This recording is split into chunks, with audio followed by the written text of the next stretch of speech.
भारतातील नागरिक देश जेव्हा अडचणीत असल्याची शक्यता वाटताच सर्वस्व पणाला लावतो। या सिद्धतेचे एक उदाहरण जळगावच्या पाचोऱ्यातले फौजी जवान लग्नाच्या बोहल्यावरून उतरताच देशाच्या सीमेवर रवाना झालेत। हळद फिटली नाही, मेहंदी मिटली नाही, तरीही देशसेवेसाठी आपला भारतीय सैनिक किती तत्पर आहे हे या जवानानं दाखवून दिलंय।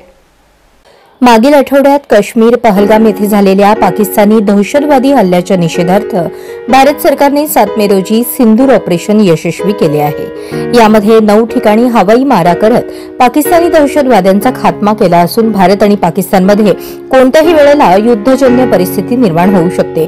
त्यामुळे जे जवान घरी सुट्टीसाठी आले होते अशा सर्व जवानांना सीमेवर बोलवण्याचे आदेश प्राप्त झाल्याची प्राथमिक माहिती मिळाली आहे।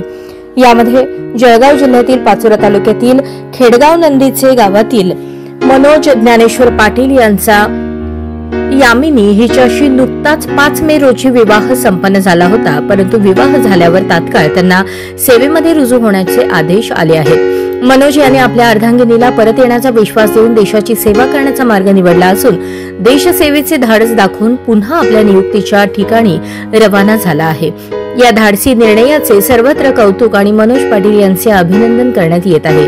यावेळी पाचोरा काँग्रेस तालुका अध्यक्ष सचिन सोमवंशी यांनी जवान मनोज पाटील यांच्या घरी जाऊन सत्कार केला। युद्ध होऊ नये आणि जवान परत यावा म्हणून परमेश्वराला प्रार्थना केली। पाटील परिवाराला धीर देत आपल्या उत्तर महाराष्ट्रातील हा अभिमानाचा दिवस आहे। देशाच्या सुरक्षिततेसाठी जवान मनोज पाटील यास हळद फिटली नाही, मेहंदी मिटली नाही अशा स्थितीत कॉल येणे हा सर्वांसाठी अभिमान वाटावा असा प्रसंग असल्याचे शेवटी सोमवंशी म्हणाले। पाचोरा शहरातील स्वर्गवासी राजीव गांधी कॉलनीत सुद्धा मनोज पाटील यांचा रहिवास होता, तेथूनच ते रवाना झाले। त्याचबरोबर गावातील ज्येष्ठ नागरिकांच्या वतीने सदर सैनिक आमच्या गावाची शान असून आमचा सैनिक एक नव्हे तर 10 पाकिस्तानींचा खात्मा करूनच विजय मिळवतील असा विश्वास या ठिकाणी व्यक्त केला। यावेळी सेवानिवृत्त पोलीस अधिकारी विजय सिंग पाटील यांनी देखील सत्कार केला।